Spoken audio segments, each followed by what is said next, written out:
Hello and welcome to World Talks here on TVP World. I'm Skaya. Hungary's long-serving Prime Minister Viktor Orbán has suffered a major electoral defeat in Sunday's parliamentary election. He's set to be replaced by the centre-right Tisza party led by Péter Magyar, who has pledged to steer Hungary back toward the European mainstream and rebuild constructive ties with EU partners. Joining me now to discuss the implications of this political shift in Hungary is Orsolya Ráczová, analyst at Eurasia Group. Orsolya, so glad to have you here with us on World Talks. So let me ask you straight up, what's your big picture take on this election, and how do you think it translates into such a dominant majority? Good evening, first of all. Thank you for having me. Yes, absolutely. Yesterday was a historic day for Hungary. Péter Magyar not only won, but he won big with something that looks like to be a constitutional majority. And this is a massive, massive victory. When we do look at the numbers, we see that he won in the constituencies. And when it comes to the polling, some pollsters did predict that this will be a big, likely constitutional majority, but nobody knew what's happening in the constituencies. And what happened was basically that a lot of historically pro-Fidesz, strong Fidesz-hold constituencies, they flipped, and Magyar won there. And this indicates a clear shift nationwide from traditional Fidesz towards a pro-Tisza stance. And it's not only a pro-Tisza stance. I think what people voted for is essentially change. And what we are talking about is systemic change. This is what Péter Magyar has focused his campaign over the last couple of months, especially throughout the last couple of weeks. So I think the decision was, do you want Viktor Orbán to stay in power or not? Do you want this system to remain in place or not? And people have decided that they don't want this system to remain in place. And what has happened was basically that they empowered Péter Magyar with a constitutional majority.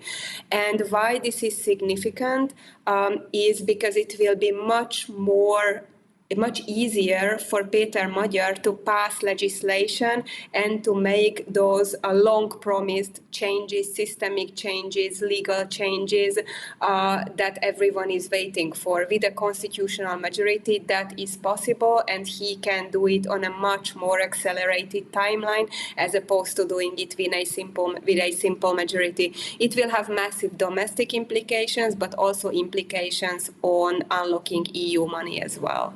Okay, let's listen for a moment what Péter Magyar had to say. Yesterday, the Hungarian people made many decisions, perhaps one of the most important being where Hungary stands now and will stand with greater Europe. And unlike before, it will not interfere with other countries' internal affairs. It won't interfere with the Balkans, nor Spain, nor France. We won't interfere with their money or anything else, nor will we interfere with Slovakia's internal affairs.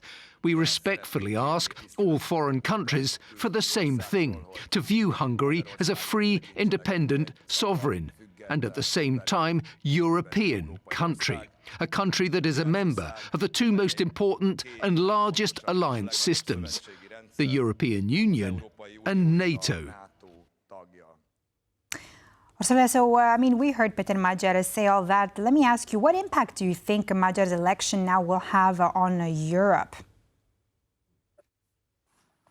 Yeah, that's a great question. So I think that Péter Magyar, as a prime minister, will be a partner for decision makers in Brussels.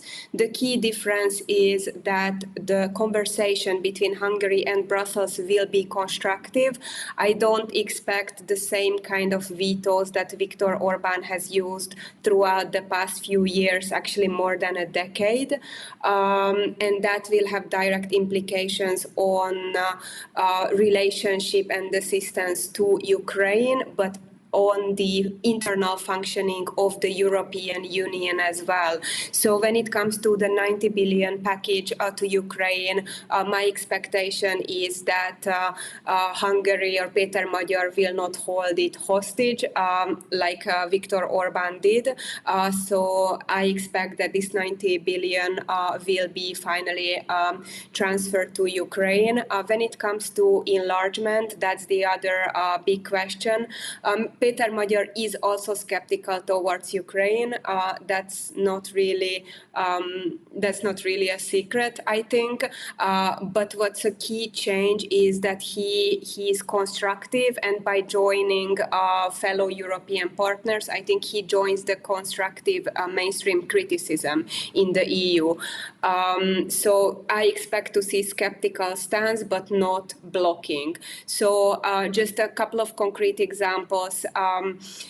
Accelerated EU accession for Ukraine in 2027. I don't think that is realistic at all. However, when it comes to opening specific enlargement chapters, if it came to Hungary being the only one blocking it, I don't think this will be the case. I don't think Magyar would block such actions. And here we are talking about only opening the chapters that would kickstart the negotiations, not the enlargement. So enlargement is still, in my opinion, very, very far away. So I do expect a skeptical stance, but I think that he will lift the vetoes that Viktor Orbán has used. So a complete change towards the EU, and of course EU funding will be key for Péter Magyar. He will also want to be part of the negotiations on the next MFF. So for that you need to be a partner. And we also saw the reaction from the Brussels leadership, from another European countries. It was all positive towards Péter Magyar. So I think everybody has high expectations and acts positively towards Péter Magyar. Except maybe for the Kremlin chief, right, Vladimir Putin. Now, if I ask you on Russia, I'm going to invite you to listen to another soundbite by Péter Magyar.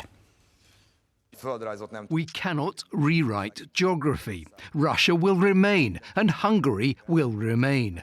We will do everything to diversify, but this does not mean that we will detach ourselves. We will always procure oil in the cheapest and safest way possible, but consider what happened with the Friendship oil pipeline, Druzhba. It's clear that Hungary's energy supply is jeopardized. So what do you make of what he said on that? I mean, how realistic is actually Magyar's approach trying to diversify, right? I mean, Hungary's energy mix while still keeping Russian oil and gas on the table. Do you think that it can actually work in today's geopolitical situation that we're in?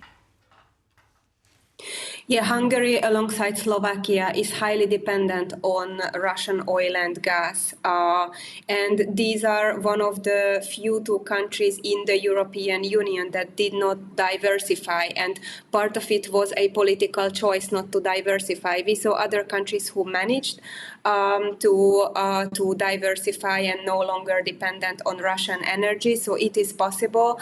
They could have done it. They chose not to. The issue is that today's geopolitical climate is completely different as opposed to 3-4 years ago or even a year ago. And that's mostly because of the war in Iran. And I do think that puts extra pressure now on Péter Magyar to decouple and to try to diversify from Russian oil and gas. I do think that the intention is there. I think that they will explore different options on both oil and gas. And then there is the question of the nuclear power plant as well, where Rosatom has won the tender, which is under sanctions. And this is why the extension of the power plant is not moving. So they will need to look into that as well. So I do think that they will look into options, but because of the pressure from the war in Iran, because of the high energy prices, because of the already existent problematic economic climate, I do think that this will not be among the priorities. If anything, Péter Magyar has also mentioned the 10-year timeline to diversify, which is quite a long time, longer than people expected. But I think that this is something understandable in today's geopolitical climate. I just want to add that big picture, I do see a major change towards Russia when it comes to the country's foreign policy. We know that Viktor Orbán's government was openly pro-Russia. There were often high-level state visits to the Kremlin. With Péter Magyar in government, I don't think that this will continue. I think that we will see a clear orientation towards the EU and NATO, but we will also see some sort of a pragmatic relationship with Russia, especially when it comes to the energy questions. However, I do think that vetoes that Viktor Orbán has used on sanctions will be lifted, and I don't expect Péter Magyar to use the same tactics in Brussels. Orsolya, what about the American president, Donald Trump? Did he just lose his closest ally in Europe? Yes, we know that President Trump supported Viktor Orbán. He mentioned it quite a few times that he was his close ally. But when I look at the reality, President Trump has actually never come to Hungary to support Viktor Orbán. Quite a few of us have expected a high-level state visit over the past 5 to 6 months by President Trump, and that never happened. What happened was basically a last-minute visit by J.D. Vance, but that's not equal to a presidential visit. So, yes, they were allies, but when you look at the concrete actions, the concrete relationship, how Hungary has benefited from this friendship, there are not that many tangible results that I can see, quite frankly. Even after the famous trip that I think early this year, Viktor Orbán's government, along with key business leaders, did, apart from sanctions release, deal with Westinghouse and a couple of business deals, we didn't see, for example, a financial shield that Viktor Orbán said that President Trump promised. In fact, President Trump said a couple of weeks later that he never promised such a thing. So when it comes to concrete results, I have always missed those. And an important point is that when J.D. Vance visited and when he was asked whether he would work with Péter Magyar, he said that he will work and the US administration will work whoever wins the election. So to me, this is a signal from the US side that there is openness towards Magyar. Magyar represents quite similar values. He is traditional and patriotic as well. More than that, in Magyar's government, there are a number of people who have substantial experience working and studying in the US. They have the relationships, the network, they have the knowledge. I think that they will work on building mutually beneficial and constructive relationships with the US administration. I don't think that this government will be anti-US administration or anti-Trump. If anything, the US is an important ally for Hungary within NATO as well, and this is what Péter Magyar has emphasized recently. Thank you so much, Orsolya Ráczová, analyst at the Eurasia Group, for all your input with us here today on World Talks. Thank you for having me. And that's all for this episode of World Talks here on TVP World. I'm Diana Skaya. Thanks for watching, and I'll see you next time.